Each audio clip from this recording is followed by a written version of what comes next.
Okay, so I wanted to show you guys this. This is ridiculous. So, my transfer case leaks oil like crazy.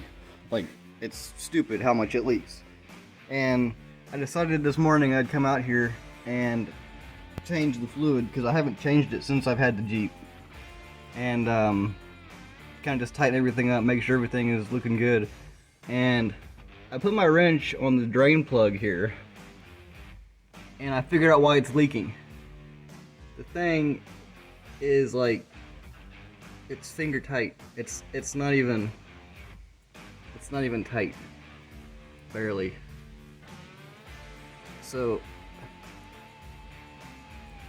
see if I can get this off. We'll see what comes out. Yummy. I'm surprised there's even anything in there. I mean, as loose as that was, as much as it's been leaking, I can't believe there's that much oil in there.